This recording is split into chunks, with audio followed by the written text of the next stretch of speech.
You're on Bent TV tonight in the thick of it with Sammi Whitehead. I'm really excited because Mish Glitter Pony is here and we're going to go all things Scarlet Alliance. Welcome. Thank you. Now, Scarlet Alliance has been around for quite a while now. Tell us a little bit about the history of the organisation. So Scarlet Alliance was formed in 1989. So it's well over 21 years old now.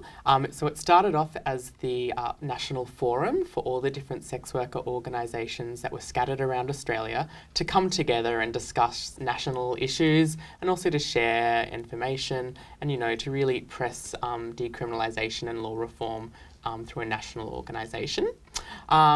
We haven't had an office or staff for that entire time. It's only quite recently that we've had paid staff members and office space. It started off with like one part-time worker at a desk in someone else's office, but now we have about over 12 staff scattered around, mostly based in Sydney, but scattered around Australia.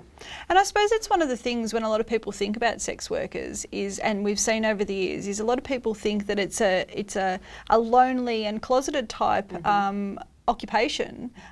So it's exciting to know that there is an organisation and support networks out there for people that are actually involved in sex work. Yeah, and sex workers have always been organising collectively with other workers, even without funded organisations or any kind of organisation. Like when AIDS hit Sydney, I suppose, sex workers were already organising condom use, condom distribution by themselves, and from these self-organised collectives, organisations have grown out of that. And when we talk about decriminalisation of sex work, I suppose we look at it across Australia is every state has such very, very different laws when it comes to sex work, doesn't it? Yeah, it does, which makes it very confusing for sex workers and the general public.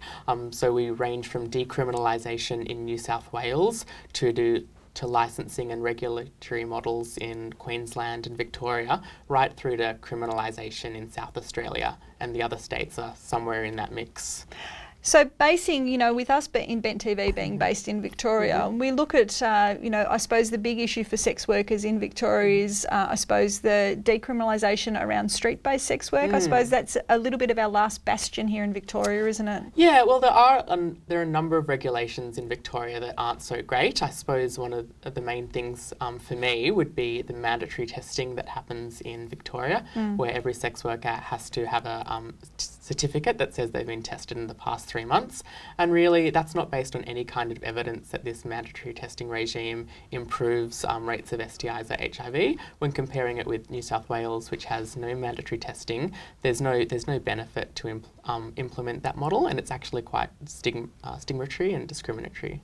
And I suppose we see how that stigma is affected. I mean, we look at things that recent history that has happened, you know, domestic violence and abuse against women, and the comparison between, we've recently, unfortunately, had the anniversary of Tracy's passing compared to the passing of Jill Ma.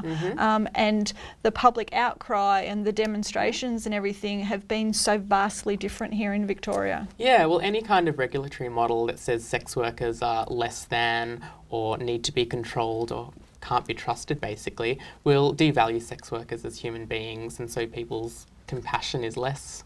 And I suppose that's one of the issues when we talk about street-based sex work in Victoria not being legal is people that are working as sex workers here in Victoria are struck with that issue that if they are victims of a crime, whether it be assault or theft or something else, you know, they have to run the gauntlet of whether they're going to actually admit that they are doing what's considered a criminal activity to report criminal activity. Yeah, exactly. If you're being criminalised, you don't feel comfortable going to the police to report violence against you.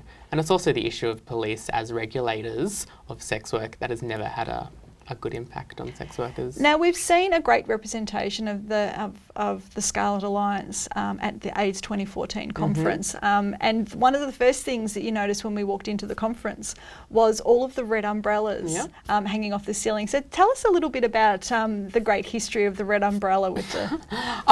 I actually don't know where it's come from, the red umbrella, but it is internationally known as the sex worker activist symbol. And yeah, sex workers around the world use it as a rallying call. Well, and we've seen it at some great demonstrations and show of support. The sea of red umbrellas being out there, and showing people that. And I think that's one of the things that we were talking about is once we actually started to change the language with sex work, it's really gotten to the stage where people are starting to get a greater understanding that it is an occupation like any other.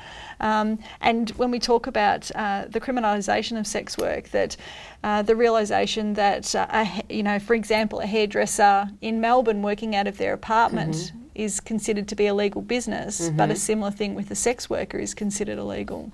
Yeah, sex workers can't really work in residential zones in Victoria. To be a small owner-operator brothel, you have to be in an industrial zone.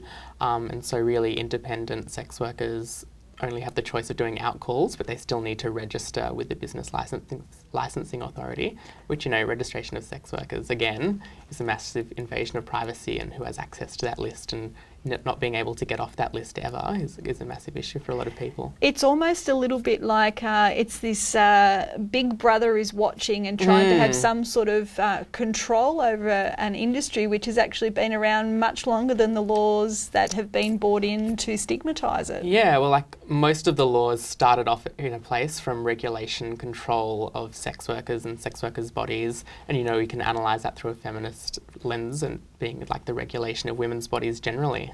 So one of the things, I suppose, with being on the list, then if you, say, change occupations, does it become something that you're on the list forever? How does that work? There are a number of examples of sex workers or former sex workers trying to get their name taken off the list because they're no longer working, and they've been denied, and there's currently no way for sex workers to be taken off that list. Thank you so much for coming in and spending some time with me. I hope that we'll get a chance to catch up with you again and be able to go a little bit into your history as well. Great, thank you very much. You've been in the thick of it with Sammi and Mish Glitter Pony on Bent TV.